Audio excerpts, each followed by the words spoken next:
আমের ঝুরি আচার রেসিপি যদি বানিয়ে নিতে হয় তাহলে আমার এই রেসিপি ফলো করে বানিয়ে নেবেন, কারণ আমার হাতের এই আমের ঝুরি আচার সবচেয়ে বেশি মজা হয় এবং সবচেয়ে বেশি পারফেক্ট হয়। রোদে দেওয়ার ভেজাল নেই, তেল ছাড়া, শুধুমাত্র হাতে গোনা কয়েকটা টিপস ফলো করবেন, তাহলেই আমার মতোই আপনার ঝুরি আচার হবে একদমই পারফেক্ট। তো এখানে দেখতে পাচ্ছেন আমি কতগুলো আম নিয়ে নিয়েছি। তো আমি এখনই বলবো না আম কতটুকু আছে আমার বা কতটুকু নিয়েছি। আমি যেটা করব এই আমের গ্রেট করে তারপরে আপনাদেরকে পরিমাণটা বলবো, তো তাহলেই পারফেক্টভাবে আপনারা চিনির মেজারমেন্টটা পেয়ে যাবেন। ঠিক আছে? তো আমি যেটা করেছি কতগুলো আম এখানে নিয়েছি এবং এই যে গ্রেটার দিয়ে এখানে গ্রেট করে নিচ্ছি। আপনারা চাইলে যেটা করতে পারেন বটি অথবা ছুরি ব্যবহার করেও কিন্তু এই আমগুলো কুচি করে কেটে নিতে পারেন।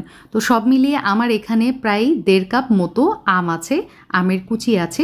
1 চা চামচ লবণ দিয়ে দিলাম, সাথে রুম টেম্পারেচারে থাকা পানি ব্যবহার করেছি, সাথে একটা স্পেশাল ইনগ্রিডিয়েন্ট আমি ইউজ করব, সেটা হচ্ছে চুন।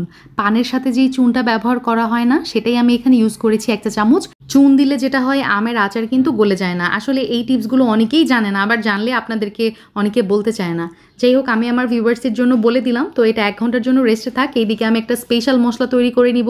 তেজপাতা, দারচিনি, এখানে লাগছে মিষ্টি মৌরি, সাথে সরিষা নিয়ে নিলাম 1 চা চামচ করে, সব নিচ্ছি কিন্তু। তার সাথে দিয়ে দিলাম জিরা, আর ধনিয়া নিয়েছি 1.5 চা চামচ। মেথি আমি ব্যবহার করেছি 1/2 চা চামচ। এখন চুলার জালটা অন করে দিব, আর মিডিয়াম আছে, চুলার লো টু মিডিয়াম হিটে আমি এটা ভেজে নিব। তো ভাজার পরে এটা ব্লেন্ডারে ব্লেন্ড করলেই আমার আচারের জন্য স্পেশাল মশলা রেডি। এইদিকে আমার 1 ঘন্টা পর দেখতে পাচ্ছেন পানিটা আমি ঝরিয়ে নিলাম স্ট্রেনারে, আর পরিষ্কার পানি দিয়ে আমকুচি কতবার আমি ধুয়ে নিব। পরিষ্কার পানি দিয়ে 3 বার মতো ধুয়ে নিয়েছি। এখন যেটা করব, এটা পানি ঝরতে রেখে দিব, একদম পানি ঝরে যাবে। আর এইদিকে আমি চুলাতে চলে আসছি। একটা প্যানের মধ্যে নিয়েছি ভরে 1/2 কাপ পরিমাণ চিনি, তার সাথে 2 টেবিল চামচ ভিনেগার। চুলার জালটা অন করে দিব, আর ভিনেগারটা দিলে আচারের সেলফ লাইফ কিন্তু অনেক গুণ বেড়ে যায়। তার সাথে দিয়ে দিলাম হচ্ছে ওই যে ঝুরা করে রাখা আমগুলা, যেটার পানিটা আমি ঝরিয়ে রেখেছিলাম।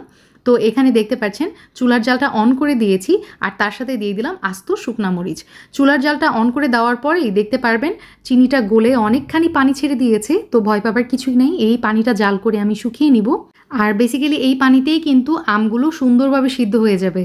এই পর্যায়ে দিয়ে দিচ্ছি আচারের স্পেশাল মশলা 1 চা চামচ, তার সাথে কতগুলো আমি এখানে লেবু পাতাও ব্যবহার করেছি। আমার স্পেশালি এই আচারে লেবু পাতার ফ্লেভারটা অনেক ভালো লাগে। আপনারাও চাইলে এই স্টেপটা ফলো করতে পারেন, অনেক বেশি মজা হয়। চুলার জালটা এই পর্যায়ে অফ করে দিব, আর এই যে চিনির শিরাটা দেখতেই পাচ্ছেন আচারের গায়ে গায়ে লেগে গেছে, তার মানে ডান। চুলা অফ করে দিব, আর এটা ওয়েট করেছি ঠান্ডা হওয়া পর্যন্ত। তো ঠান্ডা হয়ে গেলে এই যে এখন আপনাদেরকে দেখিয়ে দিচ্ছি কাঁচা আমের ঝুরা আচার আমার একদমই রেডি। আর কতটুকু ঝুরঝুরে হয়েছে আপনারা দেখেই নিশ্চয়ই বুঝতে পারছেন।